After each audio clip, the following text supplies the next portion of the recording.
kayo. Today guys, I will show you yung gala namin. Last year lang po na sa Mindanao. Makikita nyo po yung pagpunta namin. By the way, budget friendly lang po palagi kami pumunta.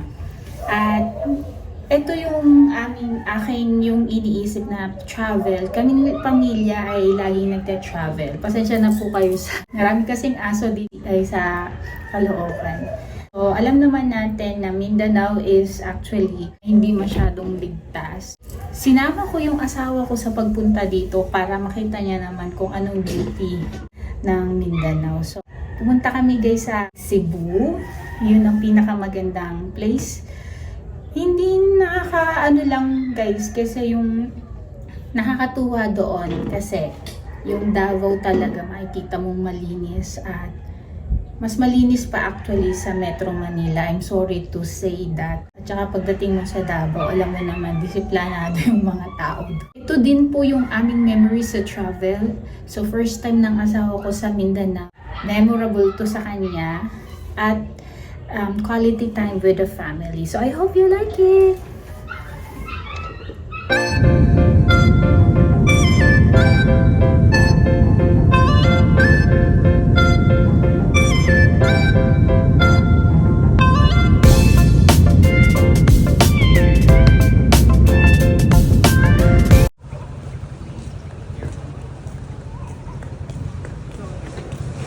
Maganda yung lugar.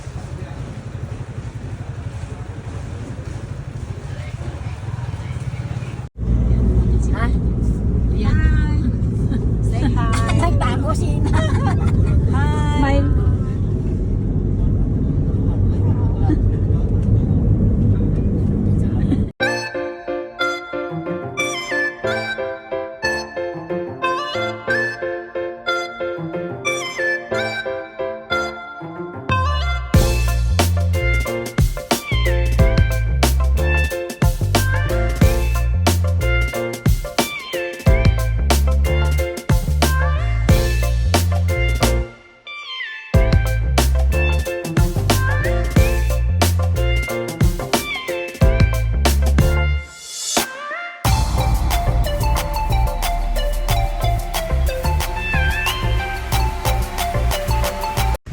So ito guys yung Makakalian Road dito sa Davao at parte ng Mindanao.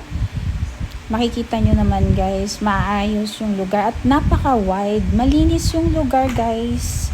Kaya makikita mo yung mga tao, maalwa ng buhay. Tapos dito sa parting Davao, medyo mahigpit sila. Alam na. And here is the municipality of Mlang, North Cotabato. Yan, dadaling ko po kayo. Maganda po yung place nila dito. Pinapaikutan po sila ng ilaw at yung road maganda at maayos. Maalwan at maluwag, hindi polluted na katulad sa Metro Manila.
Guys, may papakita pala ako sa inyo. Ito pala yung PisoNet. Kada lugar dito o yung mga bahay dito, meron silang ganito na makikita na 24 hours ay naka-open. Kaya kung gusto mong mag-net or mag-internet, open sa lahat. Ayan, magpasok ka lang dito ng Piso.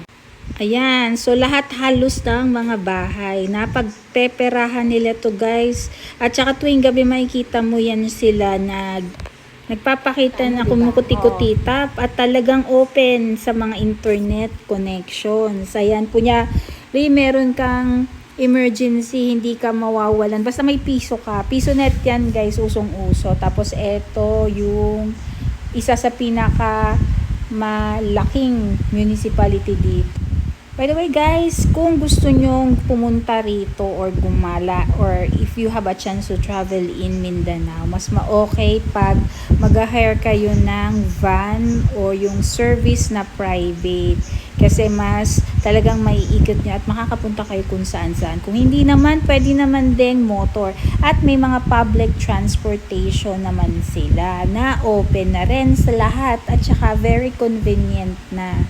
At napaka-organized dito guys. Pagdating sa mga bus station, sa mga station, hindi ka maliligaw. Kasi meron talagang designated na lugar. Ang laki ng development ngayon dito sa Mindanao guys. Ito yung isa sa pinaka malaking mosque nila guys. Ito oh, nice, super.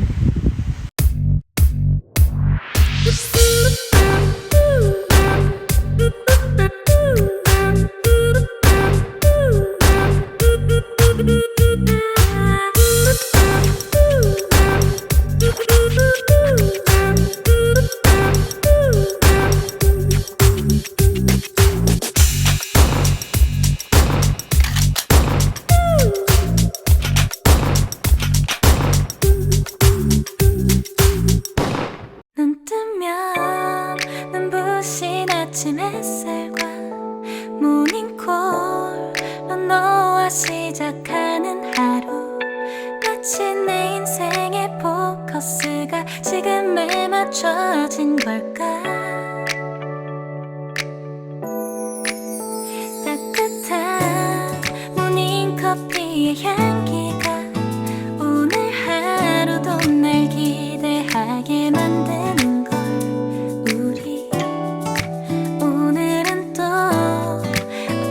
지낼까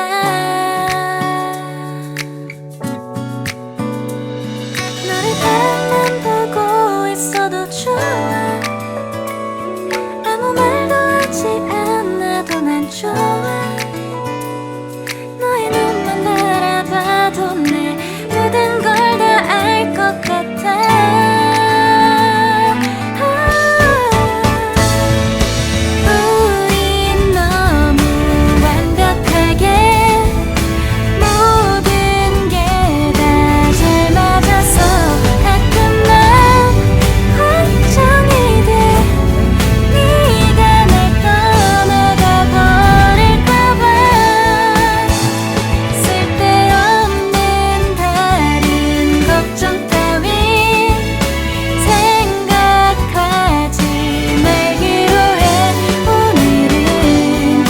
기다렸던 데이트 날이야 손을 잡아줘 오늘 데이트도 멋졌어 너도 좋았어 내일은 또 어떤 곳을 너와 함께 가볼까 너와 함께 먹고 싶었던 명동 길거리 음식 내일 그걸 먹으러 가볼까 너와 마주 앉은 지금이 난 좋아 너의 마음도 알 것 같아 모두가 너의 눈만 바라봐도 내 마음을 들킬 것 같아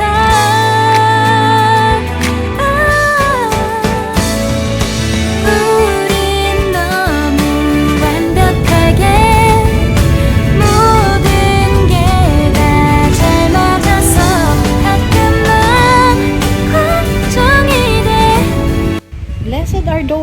are persecuted because of righteousness, for theirs is the kingdom of heaven. Matthew 5:10. I hope you like my videos for today, and see you on the next part 2 of Mindanao travel. God bless you, and I hope you have a great day. Stay safe.